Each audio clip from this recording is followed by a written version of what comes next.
십자가에 못 박힌 그리스도만 이 제목으로 같이 은혜를 나누기 원합니다. 굉장히 뜨겁다고 얘기했는데 뜨거운 여름인데 설교 제목도 뜨겁죠. 십자가에 못 박힌 그리스도만. 제 주변에도 은혜파 목사님들이 굉장히 많습니다. 이분 설교는 계속 처음부터 십자가 그리스도 그밖에 없어요.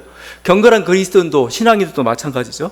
딴 얘기하면은 목사님 십자가만 얘기해요. 목사님 그리스도만 얘기하세요.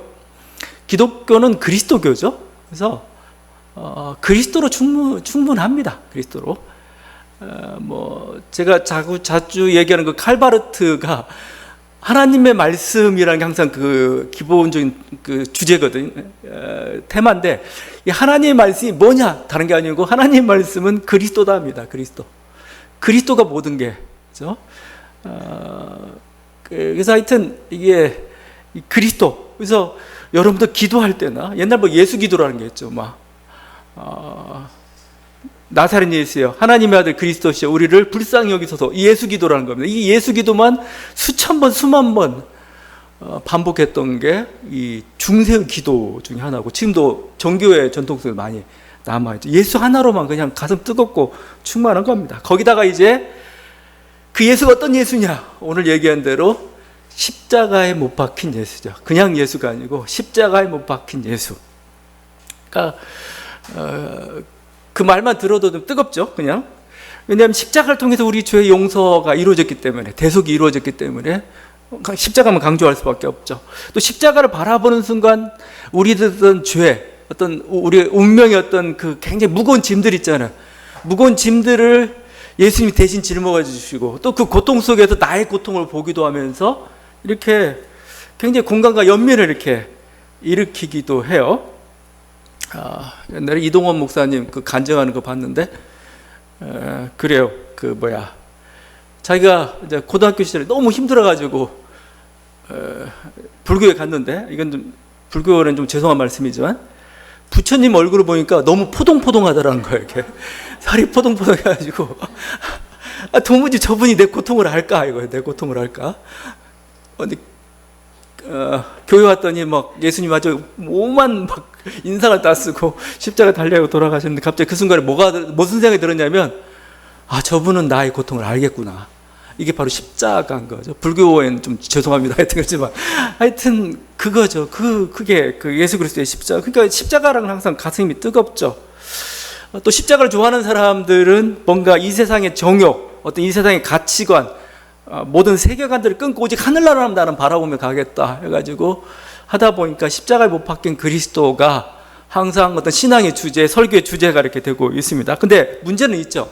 왜냐하면 이 십자가만 강조하다 보니까 부작용들이 생기기 시작했어요. 그게 뭐냐면은 반지성적이 돼요. 자꾸 지성하고는 상관이 없는, 그래서 뭔가 지성적인 얘기를 하고 지혜로운 얘기를 하게 되면은 마치 복음이 아닌 것처럼, 마치 설교를 잘못하는 것처럼, 또 그러다 보니까 뭔가 대화나 설득이 안 되죠. 오직 십자가 앞에 무릎 꿇는 것밖에 없으니까 일방적 선포, 권위적 경향으로 가죠. 또 이 십자가만 강조하다 보면 세상에 대해서는 어떻게 됩니까? 고립적이 되죠. 배타적이 되죠. 그런 경향들이 있습니다. 그러니까 그래서 이런 어떤 부정적 경향이 있는데, 오늘 지금 말씀을 나누는데 지금 그 2절에 십자가에 못 박힌 그리스도 외에는, 십자가 외에는 내가 그 슬로건을 제일 먼저 얘기했던 사람이 바로 사도 바울이에요. 십자가에 못 박힌 그리스도만 전하겠다. 그렇게 얘기했던 사람이 사도 바울인데, 사도 바울이 어떤 맥락 속에서, 어떤 상황 속에서 말씀하고 있는가? 사도 바울은 신학이라는 게 항상 상황이 있어요. 그 상황에 대한 답으로서 주어지는 게 사도 바울의 이 서신이고 하나님 말씀이고, 그것을 신학이라고 하는 겁니다. 신학은 절대 상황을 떠나서는 얘기가 될 수밖에 없어요. 보편적인 하나님인데, 보편적인 하나님이 지금 나에게 이 문제에 어떤 답을 주시느냐? 그게 신학이에요, 신학. 근데 바로 사도 바울은 십자가에 못 박힌 그리스도만 내 신학으로 이렇게 나갔던 거죠. 그럼 맥락을 좀 살펴봐야 됩니다. 어떤 상황 속에서, 어떤 문맥 속에서 나온 거냐, 그걸 우리가 알아야 제대로 적용할 수가 있어요. 아무 데나 그리스도의 십자가가 아니고, 이래서 그리스도의 십자가구나, 그렇게 전했구나라고 알 수가 있는 거죠. 첫 번째가 좀 문맥분 따라가겠습니다. 말과 지혜 아름다운 것이 아니다. 이 아니다라고 선언하는 게 있어요. 이게 아니고 십자가다, 이런 식 구조를 가지고 있어요. 첫 번째가 말과 지혜의 아름다운 것이 아니다. 그렇죠? 그러니까 어떤 사람들이 말과 지혜의 아름다운 걸 얘기한 건 1절이죠. 하나님의 증거를 전할 때 말과 지혜의 아름다운 것으로 아니하였나니, 말과 지혜의 아름다운 것으로 전했던 사람들이 있는데 나는 그렇게 하지 않겠다. 이것 때문에 나는 십자가만 전한다, 이렇게 얘기할 수가 있어요. 이건 전에도 지난번에 말씀드렸죠. 이 말의 지혜, 말과 지혜는 결국 뭔가 고상한 어떤 말재주, 아니면 교묘한 말솜씨라고 그랬죠. 고상한 말재주나 교묘한 어떤 말솜씨. 그건 고대 사회의 어떤 방랑한 어떤 철학자들, 아니면 소피스트들의 모습을 보면 잘 알아요. 왜냐면 고린도는 아테네 근처고 헬라 철학의 거의 본고장에 가까운 곳이기 때문에 이런 철학자들, 종교가들도 비슷하죠. 이들이 와가지고 사람들을 설득해야 될 거 아니에요. 이렇게 사람들 설득하려면 그 설득하는 기술을 수사학이라고 합니다. 수사학에는 논리도 들어가야 되겠지만 이런 제스처, 말톤, 이런 것도 굉장히 중요하죠. 이게 어울려진 게 바로 화려한 말솜씨라는 겁니다. 전에 한번 읽었지만 그 퀸틸리안이라는 사람이 이걸 비판했죠. 이걸 너무 심하다, 이거 내용도 없이 너무 말재주만 의지한다라고 하면서 이렇게 얘기합니다. 어떤 일은 거의 모든 경우에 고함을 지르고 손을 높이 들고서 목소리를 깔며 이리저리 몸을 움직이고 숨을 헐떡이거나 격한 몸짓을 보여준다. 사람들은 여기에 넋을 잃고 광분한다. 이거입니다. 이게 교묘한 말솜씨, 화려한 말. 그러니까 계속 말씀드리지만 제가 이렇게 여기처럼 막 헐떡이거나 고함을 지르거나 손을 높이 들거나 하지 않는 건 사도 바울 때문에 그런 겁니다, 지금. 이게, 그러니까, 사실 내용도 없이 그냥 막 요란하고, 그러니까 사람들은 겉모습만 보고, 오, 잘한다, 이렇게 하는 거죠. 이게 이 아름다운 말과 지혜라는 거고, 사도 바울은 아니라는 거죠. 결국 그 목적은 뭡니까? 자기 자랑이에요, 자기 자랑. 자기 자랑이고, 자기를 자랑해가지고 뭔가 사람들로부터 환심을 사려는 게 목적이잖아요. 그러니까 고린도 교인들 왜 사도 바울 왜 이렇게 복음 안 전하냐, 이런 거예요. 근데 바울이 보기엔 여기에는 복음이 없어요. 자기 자랑만 있는 거지 복음이 없는 겁니다. 그리고 이것 때문에 사람들이 또 믿는다 할 때 그 믿음의 행위라는 건 결국은 정말 주님 앞에 회개하고 돌이키는 게 아니죠. 이건 그냥 자기 어떤 지적 허영심 속에서 호기심 만족하는 정도가 될 수도 있는 거죠. 그래서 그걸 안 전했다는 겁니다. 자기는 오로지 십자가의 방식으로만, 십자가는 패배의 상징이죠. 저주의 상징이죠. 지혜로운 게 아니고 어리석은 거죠. 그러니까 십자가는 패배고 신이 전능한 존재가 아니고 신이 죽었다는 거잖아요. 신이, 하나님의 아들이 죽었다는 거잖아요. 그러니까 헬라 철학이 볼 때 이거 너무 어리석은 거예요. 이건 너무 말도 안 되는 그 일들이죠. 전혀 어떤 이렇게 이들이 어떤 이렇게 추론하고 공감하고 뭔가 이런 여지들을 전혀 제공하지 않습니다. 십자가는 오히려. 그래서 근데 그 놀라운 건 뭐예요? 그 십자가가 바로 우리들에게 구원을 가져다 주는 거 아니에요? 십자가 구원을 가져다 주고, 그래서 바울은 이것을 하나님 놀라운 지혜라고 지금 얘기하고 있습니다. 그래서 제가 보다 보니까 결국 십자가라는 것은 반철학이에요. 반철학. 철학의 논리 자체에서 이런 경향이 있고 이런 주제 이 자체가 아니고 철학 자체를 거부해 버립니다. 철학 자체가 어리석다. 철학 자체가 기본적으로 추구하는 방향이 반지혜인 거죠. 세상 철학 굉장히 무력화시키는 겁니다.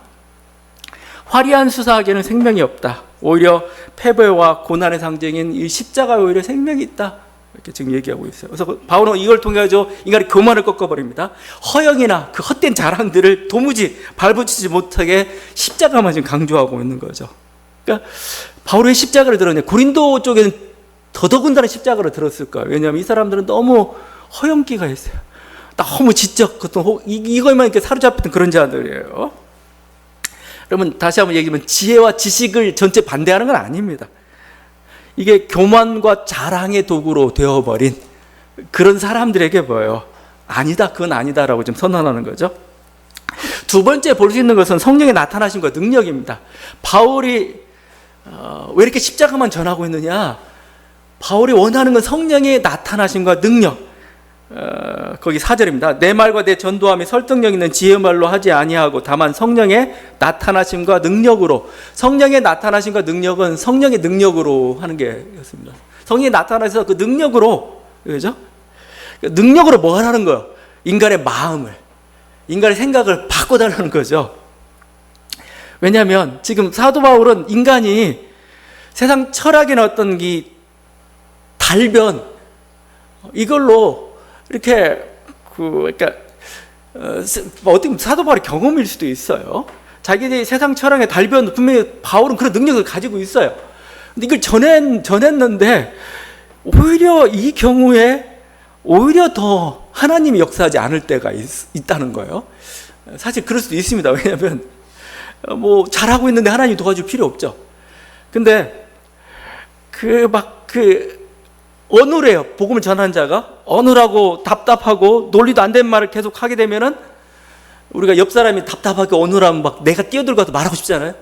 하나님도 그래요. 하나님도 우리가 어눌하면은 하나님이 뛰어들어요. 사도 바울이 얘기했던 게 그거잖아요. 내가 약할 때 강하다는 게. 그게 뭐 약할 때 강하다는 게, 내가 약해야 하나님이 불쌍해서 나를 도와주려고 오시는 거죠. 내 편을 들어주고 적극적으로 능력을 나타내주고. 내가 강한데 하나님 도와줄 필요가 뭐 있겠어요. 그러니까 바울은 어떻게든 하나님의 능력이 나타나기 위해서 인간적인 어떤 달변들을 하기를 원치 않았어요. 그럴 뿐만 아니라 사람이라는 건 뭐예요? 논리로 설득되지 않는다는 걸 알아요. 사람이 논리로 설득되지 않아요, 잘. 그러니까 하나님이 마음을 바꿔야 바뀌는 거지, 아무리 그러니까 바울은 논리 싸움 할 수도 있어요. 그런 능력도 있습니다. 근데 싸움에서는 이기는데 사람은 얻지 못할 경우가 참 많습니다. 여러분도 많이 경험할 겁니다. 논리 싸움에서 이기면 기분은 좋아요. 아, 내가 승리했네? 열매는 없어요. 차라리 패배하고 내가 했는데 사람 얻으면 그게 더 좋은 거죠. 근데 바울이 하다는 경험을 보여주고 있는 것 같아요. 오히려 인간이 앞서고 인간의 논리가 앞서갈 때 성령이 역사하지 않는다는 거죠. 그래서 오히려 자신의 어떤 뭔가 정말 전혀 인간적이지 않은, 달변하지 않는, 그게 바로 십자가죠. 그걸 전함으로써 성령이 나타나면 기도했던 거예요. 그래서 바울은 거기 조심했다는 표현은 3절 이렇게 돼요. 3절. 약하고 두려워하고 심히 떨었노라 이거죠. 약하고 두려워하고 심히 지금 왜 이렇게 두렵고 떨림이라는 표현들을 많이 씁니다, 바울이. 두렵고 떨리면 구원을 이루라는데 여기 약하고 두려워하고 심히 떨었노라, 이게 뭘까? 자기 지식이나 자기 감정이나 어떤 그런 것들이 드러나지 않도록 하기 위해서 조심했다라고 볼 수가 있어요. 대신 뭐요? 내가 드러나지 않고 복음이 드러나도록, 내 논리가 설득시키지 않고 뭐죠? 내 논리는 지더라도 오히려 그를 통해서 십자가가, 성령이 그 사람의 마음을 이렇게 바꾸도록, 그래서 선교의 열매가 있도록. 그러니까 성령이 사람의 마음을 열지 않으면 아무 소용이 없는 겁니다, 지금. 그래서 성령의 나타남을 때문에 내가 약하고 오히려 약한 상태에서는 더 기도할 수밖에 없죠. 복음을 전하면서 기도할 수밖에 없어. 이거 말이 되나? 이거 받아들일 수가 있나? 하나님께서 저 마음을 암준시키면 안 됩니다, 이거죠. 뭐 설교라는 것도 그런 게 설교. 어느 때는 설교 나 참 잘했다고 생각할 때가 있습니다. 잘했다고 생각했는데 사람들 별 반응이 없어요. 근데 어느 날 제가 설교 죽 썼다고 생각했어요. 죽 썼다고 생각했는데 의외로 은혜 받는 사람도 있습니다. 그래가지고 뭐 그렇다고 설교를 마구 해도 좋다 그런 말은 아니에요. 아닌데 결국 설교자는 기대될 게 뭐냐? 항상 성령의 역사를 기대하면서 이렇게 전해야 된다는 겁니다. 그러니까 내가 말을 잘해가지고 설득했다고 해서 설득된 게 아니에요. 우리 인간의 마음이라는 게 그렇게 움직이지 않습니다.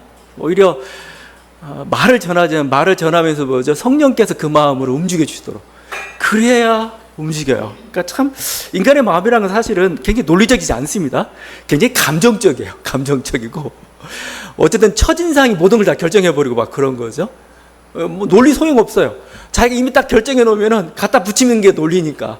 논리는 얼마나 허약한지 몰라요. 감정이라는 거, 의지라는 게 더 강해요. 그럼 감정과 의지를 컨트롤할 수 있는 게 누구예요? 그게 성령인 겁니다. 성령이 갑자기 교회당에 들어서는 순간 이 사람이 말을 듣는 순간 아이고 한번 들어봐야지 이런 마음이 생기면 성공하는 거예요. 근데 그게 안 들리면 절대 화려한 아무리 미사역으로 갖다 놔도 듣지 않는 거죠. 그래서 바울은 항상 복음을 전할 때 이렇게 약하고 두렵고 심히 떨었다 이렇게 얘기하고 있어요. 그럴 뿐만 아니라 사실은 성령이 또 깨달음을 주셔야 우리 눈이 열립니다. 우리 귀가 열리고 마음이 열립니다. 그게 9절에 나와 있죠. 이 일을 성령이 하시는 거예요. 성령이. 그 사도 바울이 그 2장 말씀을 하면서 새롭게 하는 새로운 단어가 하나 등장하고 있습니다. 그게 뭐냐면 하나님의 신비라는 단어입니다. 하나님의 신비. 1절에 이렇게 되어 있죠. 하나님의 증거를 전할 때, 그렇죠? 근데 이게 사본상이 문제가 있어요. 그러니까 여러 사본이 있는데 사본에서 하나님의 증거라고 이렇게 이 사본을 택했는데 개역 한글판을 그걸로 택했습니다. 근데 새 번역이나 영어 성경은 이 증거를 신비로 바꿉니다. 신비. 하나님의 비밀. 1절은 하나님의 신비를 전할 때, 하나님의 비밀을 전할 때, 영어 성경은 미스테리라고 나와요. 미스테리. 하나님 미스테리를 전할 때.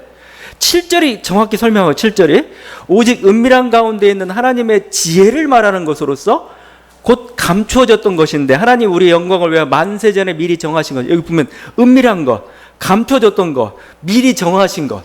세 개가 다 뭐예요? 신비를 가리키고 있는 신비. 뭔가 감춰졌어요. 뭔가 이렇게 막 은밀해요.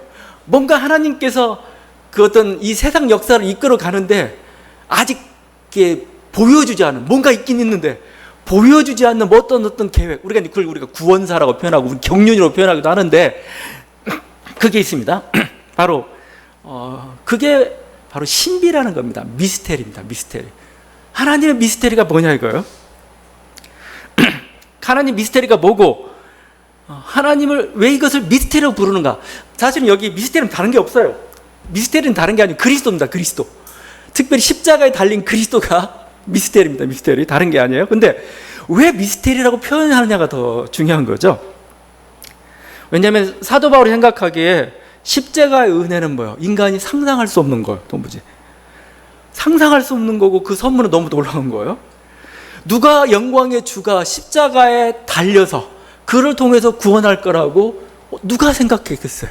십자가에 전능하신 주가 누가 거기에 십자가에 달릴 걸 아무도 생각 못했는데 뭐야 이거죠. 뭐예요?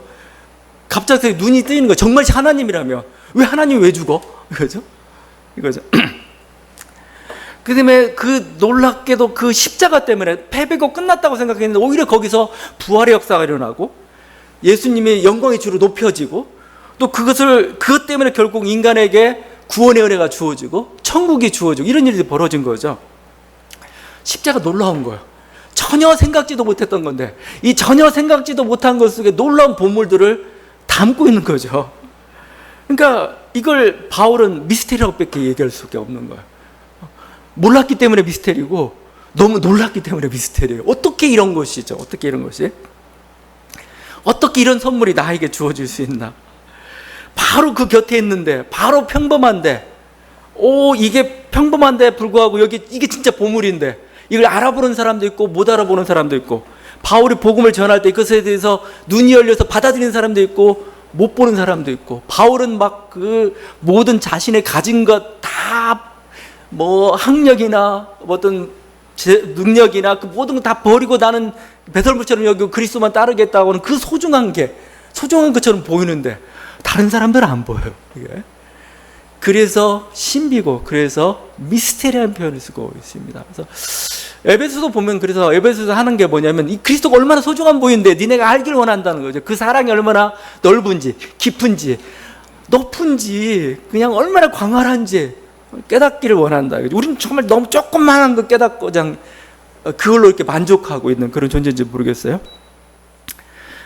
그래서 어떻게 보면 이 비밀은 결국 바울이 깨닫는 거 성령이 아니면 안 된다는 거예요. 성령이 하나님이 아니면은 스스로는 발견할 수 없는 거다 이거죠. 그래서 저는 믿음이라고도 표현하는데 믿음을 우리는 내가 예수 그리스도를 믿겠어 이렇게 표현하잖아요. 근데 종교 개혁자들이나 중세 어거스틴 같은 이 표현도 싫어해요. 왜냐하면 내 어떤 의지가 이렇게 뭔가 작용한 것처럼 보이잖아요. 그래서 이런 표현을 쓰기 싫으니까 어떤 말들을 쓰기 시작하면 선행은총이라는 표현을 씁니다. 선행은총. 선행은총이라는 게 뭐냐면 하나님으로부터 은혜가 와야 내가 거기에 반응하는 거예요. 그게 믿음인 겁니다. 내 의지로 해가지고 뭔가 만들어낸 게 아니에요. 뭔가 믿음이 어떤 인간적인 선택이나 결단이 이루어지는 것처럼 보이는 것 자체도 싫어해요. 실제 어떻게 보면 그야말로 불교에서는 깨달음이라고 하죠. 그냥 하늘에서 빛이 치면서 이렇게 깨닫는 것.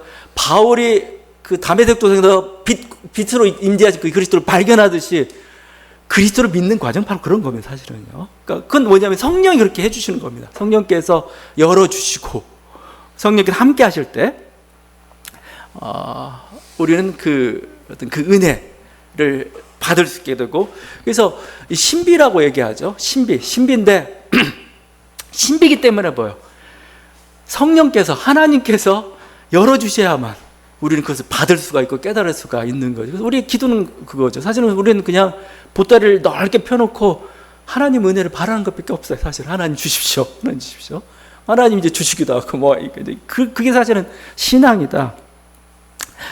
그래서 지금 바울은 어떻게 보면 그래서 십자가만 사실은 강조하고 있습니다. 십자가 자체가 사실은 정말 화두 같아요. 모순 덩어리 같은 것입니다. 인간의 모든 지혜들, 모든 어리석음들, 모든 인간적인 것을 다 내려놓은 거, 그라고 보면 됩니다.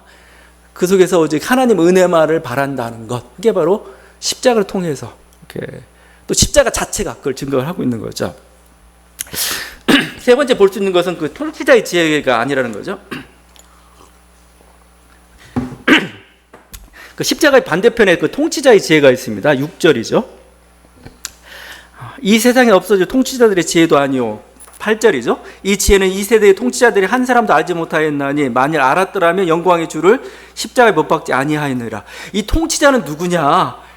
다른 게 그대로입니다. 세상의 왕이나 황제 권력입니다. 그러니까 실제 예수를 십자가에 못 박았던 건 누구냐? 빌라도고 대제사장 권력이죠. 거기 그냥 나왔잖아요. 영광의 주를 십자가에 못 박은 사람은 누구예요? 빌라도잖아요. 하나의 어떤 유대 권력이죠. 권력. 대제사장이죠. 바울 서신서 중에서 가장 노골적인 권력 비판입니다. 실제 통치자들이 너희가 하나님의 아들을 죽였다. 그렇죠? 예수를 죽인 것은 세상 권력이다. 얘기하고 있는 겁니다. 지금 바울은 그 십자가를 전하면서 십자가 속에서 나타나고 있는 어떤 저렇게 하나의 뜨인돌이라고 볼 수가 있는데 세상의 거대 권력입니다. 이 거대 권력, 신상과 같은 다니엘이 쌓은 신상과 같은 거대 권력인데 그 거대 권력을 뜨인돌이 와가지고 완전히 깨트려 뿌립니다. 그 뜨인돌이 뭐냐? 뜨인돌이 십자가입니다. 십자가 와가지고 깨트립니다. 단지 십자가 가지고 있는 그냥 그 형상이 아니고 십자가 가지고 있는 논리, 섬김과 희생, 그죠? 그 논리가 사실은 세상의 모든 제국을 지금 치고 있는 그 모습인 거죠. 그래서 닐 엘리엇이라는 학자는 논문을 썼는데 논문을 뭐라고 했냐면 바울이 십자가를 어떻게 이해했느냐라고 할 때 이렇게 표현합니다. 악의 현실태요 집결체인 세상 권력에 대항한 예수 해방전쟁의 정점. 말이 좀 그런데 이 세상 권력인데 이 권력에는 악이 총 집결해 있는 겁니다. 악이 총 집결한 이 세력들이 뭐예요? 예수를 하나님의 신의 세력들을 지금 대적하고 있는 거고 이게 가장 정점으로 전투처럼 폭발한 게 십자가라는 겁니다. 십자가를 통해서 오히려 예수는 당한 게 아니고 오히려 해방전쟁을 시작하고 있다라고 지금 얘기하죠. 그래서 바울 서신서도 그렇고 사도 바울은 기본적으로 권력 비판적입니다. 실제 권력이라 세상 권력에 대한 굉장히 비판적인 시각들을 가지고 있어요. 그게 정점화된 게 요한계시록이죠. 요한계시록 13장에 황제 권력, 로마 권력을 666으로 이렇게 아예 찍어버렸죠. 666은 뭐냐? 세상 권력의 핵심부를 지금 얘기하고 있는 거고, 바로 교회는 뭐 그들과 함께 대결하고 있는 그런 공동체 집단이죠. 사실 이게 바울과 사도들을 고난으로 몰아갔던 게 누구예요? 다른 게 아니에요. 로마 정부예요. 로마 정부에 비와 있는 지방 정부들이고 유대 권력들이에요. 그들이 바울에게 고난을 줬지. 바울이 고난을 왜 받았겠어요? 사심에 하나 가면은 유대 권력층으로도 받은 거죠. 이리저리 가면서 지방 도시 권력층한테, 그리고 나중에는 뭐죠? 로마 황제 권력한테, 그리고 계속 로마에서 이렇게 목이 달리는 참수형을 당하고 말았던 거 아니에요? 그러니까 바울도 사실은 이런 어떤 십자가의 정점에 있는, 그 악의 정점에 있는 그들과 사실 이렇게 항상 비판 관계, 이런 관계를 가졌죠. 그래서 태생적으로 교회는 권력 비판적일 수밖에 없어요. 물론 뭐 중세 시대가 이렇게 교회와 이렇게 걸탁해가지고 뭐 이렇게 문제가 발생하기도 했지만, 그래도 기본적으로 이 세상 권력은 아니에요. 왜냐하면 이 세상 권력은 끊임없이 하나님 아들 죽이려고 하는 그런 거죠. 그래서 만약 이 세상 정부가, 세상 권력이 하나님의 뜻한 어떤 선한 권력이면 협조하고 우리는 평화와 복을 기원할 수 있습니다.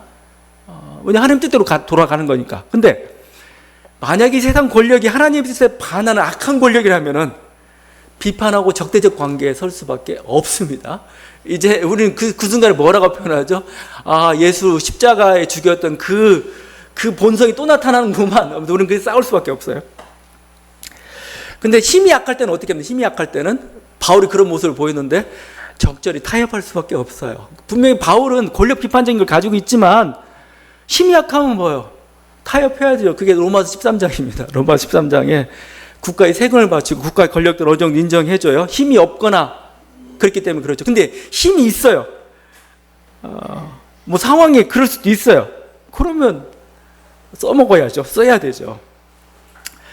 교회가 가지고 있는 그 모습입니다. 그래서 어떻게 보면 교회는 로마서 13장과 요한계시록 13장 사이에 위치해 있습니다. 실제. 어쨌든 이 정부가 하나님 뜻을 갈 때는 로마서 13장처럼 협조를 할 겁니다.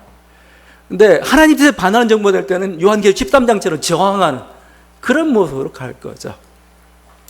바울은 십자가를 통해서 이렇게 얘기합니다. 여기 통치자에 대한 게 지금 제가 세상 권력으로만 이렇게 봤는데, 이 통치자가 아르콘이에요. 아르콘은 통치자보다 조금 더 넓은 개념으로 볼 수가 있습니다. 영적 권세자. 그러니까 아르콘, 이거 아르콘을 더 강조했던 게 사실 에베소서 같은 데는, 에베소 6장 같은 데는 영적 권세에 대해서 하늘의 공중의 권세 잡은 자들 이런 식으로 해서 영적 권세를 얘기하고 있어요.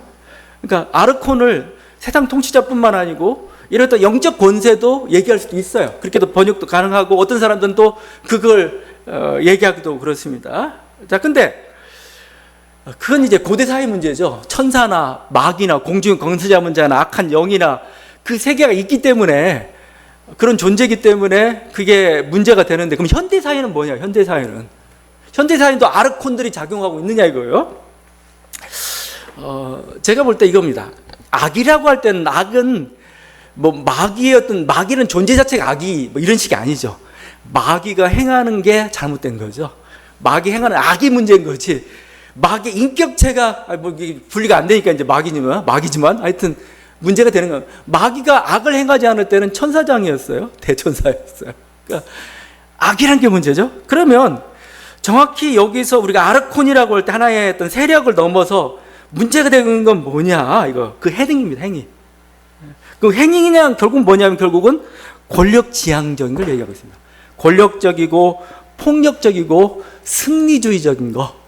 이게 지금 아르콘들이 하나의 그 장악하고 힘을 행사하고 있는, 이걸 통해서 악을 만들어내고 있는 그 권력이죠. 근데 십자가는 그 정확히 반대편에 있습니다. 반대편에 섬김과 희생과 사랑으로 존재하고 있어요. 저는 여기 통치세라고 하는데, 여기 이게 권력과 폭력과 승리주의, 이게 하나의 아르콘으로서 작용하면서 예수 그리스도 십자가로 몰기도 하고, 고린도 교인들을 뭐죠? 이런 어떤 권력과 영광으로 이렇게 유혹하기도 하고 막 이랬던 거죠. 근데 바울은 뭐예요? 정확히 이건 아니다 합니다. 이건 세상의 논리고 우리들이 가져야 될 것은 섬김과 희생과 사랑이고, 지금 고린도서는 그렇게 바울이 지금 나가고 있는 겁니다. 예수님의 말씀 속에도 잘 담겨 있다고 생각해요. 예수님이 이렇게 말씀하셨죠. 이방인의 집권자들이 그들을 임으로 주관하고 그 고관들이 그들에게 권세를 부르는 줄을 너희가 알거니와 너희 중에는 그렇지 않을지니 너희 중에 누구든지 크고자 하는 자는 너희를 섬기는 자가 되고 너희 중에 누구든지 으뜸이 되고자 하는 자는 모든 사람이 종이 되어야 하리라. 그죠? 예수님의 말씀, 지금 막 노골적으로 통치자들이 어떤 논리냐, 통치자들은 권력과 폭력으로 지배하고 있습니다. 이게 힘과 폭력으로 지배하고 있죠. 그러면 우리는 어떻게 싸워야 되느냐? 예수님은 섬김과 희생으로 싸우라 이겁니다. 그게 십자가예요, 십자가. 그러니까 바울이 여기서 이렇게 얘기할 때는 결국 우리로 하여금 너희들도 섬김과 희생의 길을 가라 이거예요. 사랑의 길을 가라고 지금 주님은 바울은 그 복음을 전하고 있고 또 그렇게 살기를 원해요. 우리가 현대사회에서 십자가에 못 박힌 그리스도를 전한다라고 할 때 그 여러 가지 양태들 있잖아요. 그 중에 한 양태는 결국 우리가 섬김과 희생과 사랑의 가치를 신뢰하고 실천하는 삶, 이게 바로 십자가에 못 박힌 그리스도를 전하고 십자가에 못 박힌 그리스도를 따라가는 삶이라고 볼 수 있어요. 모든 그 논리적 과정 속에서 바울이 지금 얘기하고 있는 그 과정 속에서 보게 되면 우리는 그 결론들을 도출해낼 수가 있습니다. 기독교가 이 가치, 어떻게 보면 그 십자가의 핵심적 가치죠. 십자가라고 핵심적 가치가 섬김과 희생과 사랑이에요. 근데 이걸 놓치는 순간 기독교는 생명을 잃은 것과 마찬가지입니다. 우리 기독교가 이 한국 민족 정신사에 이 가치를 제대로 심어줬다면, 이거 섬김과 희생, 사랑에 대한 가치를 제대로 심어줬다면 한국 기독교는 엄청난 역할을, 그러니까 민족 정신사에 엄청난 역할을 했을 겁니다, 실제. 그러니까 기독교가 와서 불교도 나름대로 유교도 하나의 세상 질서를 가르쳐 줬잖아요. 세상 질서, 어떻게 인간이 어떤 살아가는 거에 대해서. 불교도 자기 어떤 내가 왜 이렇게 됐는가, 자기를 절제하고 이런 것들을 가르쳐 줬죠. 기독교는 뭘 가르쳐 줬냐 이거. 기독교는 뭘 가르쳐 줬냐 이거. 뭘 가르쳐 줬어야 했느냐 이거죠. 바로 저는 섬김과 희생과 사랑, 그게 십자가의 정신이니까. 근데 이걸 못했어요. 권력과 만몬에 무릎 꿇었고 영광 승리주의에 이렇게 무릎을 꿇고 말았던 거죠. 제가 이렇게 시간이 조금 그런데 이 얘기를 하고 좀 가도록 하겠습니다. 제가 이 묵자에 대해 좀 얘기하고 싶어서 그래요. 춘추 전국시대 묵자라는 사람이 있었습니다. 묵자의 운동은 좀 기독교가 본받을 만해서 제가 얘기하고 싶어요. 기독교가 왜 한국 민족 정신사에 어떤 가치를 심어줄 거냐, 어떻게 할 거냐라고 할 때, 이 묵자인데, 묵자가 먹이인가, 먹묵자 이런 거죠. 묵자는 공자님과 비슷한 시기에 살았습니다. 살았고, 사실 춘추 전국시대라는 것은 하나의 실험장과 같아요. 역사적 실험장. 그러니까 여러 가지 정치의 철학들을, 사상들을 자유롭게 실현할 수 있는, 그래서 그야말로 우리 첫 유전자가 출범하듯이 아주 여기는 다양한 사상들이 실험됐던 곳이고 했습니다. 묵자의 사상이 중요한 게, 묵자는 아마 죄인으로서 이 머리에다가 우리 묵자를 새기잖아요. 이렇게 검은 걸 새기잖아요. 아마 이렇게 새겼던 사람일 거라고 봐요. 묵형을 당했을 거로 추정합니다. 근데 이 사람들이 일파를 이뤘는데, 이 사람들은 검은 노동복을 입고 다녔고, 검은색 노동복을 입고 다녔고, 전쟁을 반대하고 비폭력을 주장했습니다. 극단적인 절제된 생활, 또 근면한 삶을 살았고, 스스로 무장하고 다녔습니다. 무장하면서, 그 다음에서 자기가 힘을 갖추고 있으면서도 힘을 쓰지 않고 오히려 그 힘으로 평화를 유지할 수 있도록, 전쟁하지 않도록 막고 다녔던 사람들, 이들죠. 이들의 주장에 대해서 했는데, 맹자가 나중에 묵자를 어떻게 평가했냐면, 참 이 평한 게 재밌었어요.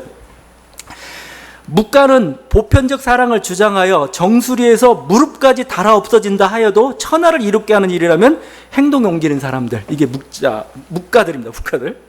정수리에서 무릎까지 닳아 없어진다 하여도, 무릎까지 어떻게 되는 거죠?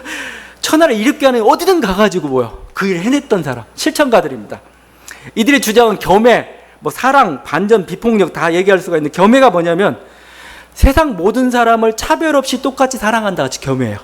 이 시대 이 얘기를 했어요. 모두 왕후장상 다 따지지 않고 똑같이 차별 없이 똑같이 사랑한다. 평등주의와 박애주의를 주장했습니다. 사회가 혼란한 건 왜 그러냐? 사랑하지 않기 때문에, 서로 사랑하지 않기 때문에 사회가 혼란하다 얘기합니다.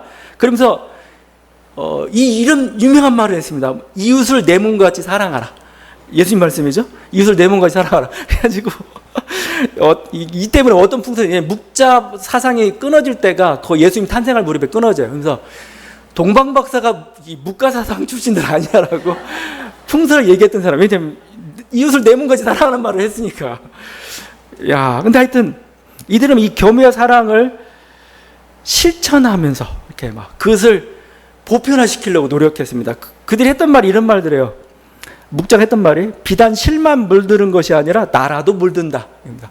염색 파란색이면 파란색으로 물들고 막 그러잖아요. 파란색 물감에다 그 천을 넣으면은 노란색 물감에 넣으면 노랗게 물들고 나라도 그렇게 묻는다는 거예요. 이렇게 나라가 사랑에 충만하면 사랑의 세계가 될 겁니다. 분노와 폭력으로 물들이면 또 그렇게 물들어갈 거예요. 그래서 저는 요즘 언론이 사실 문제고 이 헤드라인에 정치가들 좀 등장 안 했으면 좋겠어요. 정치가들이 던지는 의제들이 얼마나 사회를 혼탁하고 이렇게 무정하게 만들어 버리는지 참 이게 화만 돋구고 있죠. 사실 물들이는 겁니다. 물들이는 거, 분노로 물들이는 거예요. 이렇게. 그러니까 어떤 건강한 운동책은 부정적인 운동책은 다 물들이고 있어요. 그 영향력을 알기 때문에 이 사람들은 뭐요? 사랑과 겸해로 세상을 물들이려고 노력했던 사람들. 그러면서 결국 보니까 백성들의 삶을 가장 피폐하게 하는 건 뭐냐? 전쟁이라고 봅니다. 전쟁 때문에 사람 다 그래서 전쟁을 어떻게든 막으려고 합니다. 그래서 막 설득해 가가지고 서로 공존하는 게 유리하다. 말로 설득합니다. 공존하기 유리하고 또 이게 설득만 안 되기 때문에 스스로 군사 조직하고 공격용 무기는 개발하지 않는데 방어용 무기들은 엄청 개발합니다. 그래가지고 힘으로 지킬 수 있도록 만들어줍니다. 유명한 일화가 초나라가 있어요. 초나라가 그 송나라를 공격하러 옵니다. 송나라를 공격하려 하는데 이 묵가들이 자기들과 상관이 없는데도 불구하고 송나라 갑니다. 아니 초나라 갑니다. 전쟁하지 말라고. 그러니까 우리는 하겠다고 하니까 이제 모의 전투를 합니다. 모의 전투. 니네가 이렇게 공격하면 우리 이렇게 막을 것이다. 이게 모의 전투입니다. 실제 거기서 도상 전투를 합니다. 그러니까 다 막는 거예요. 이제. 그러니까 전쟁하지 마라. 전쟁하면 또 손에다 결국 막습니다. 그러니까 유명한 그 일화죠. 그러고 나서 이제 돌아와요. 묵자가 돌아오는데 돌아오다가 막 그 비가 막 옵니다. 비가 막 와가지고 여각에 비를 피하는데 송나라 여각을 지나게 됐는데 문지가 박대하는 겁니다. 묵들어게 박대해요. 묵자가 했던 말이 이런 얘기입니다. 조용히 일을 처리하는 사람의 공로는 알아주지 않고 드러내놓고 싸우는 사람은 알아준다. 왜냐하면 니네 전쟁 막아줬는데 고맙다는 인사도 못하고 비도 피하지 못하게 하고 그런데 만약에 전쟁 나가지고 거기서 막 승리해가지고 멋진 모습 보여주면 막 영웅이라 칭하고 그건 아닌 거죠. 마치 사도 바울의 마음과 좀 같은 것 같아요. 바울은 누가 알아주든 알아주지 않든 상관없이 복음 전도의 길을 갖고 결국 교회 분열을 막고 안정화시키는 길로 이렇게 갔던 겁니다.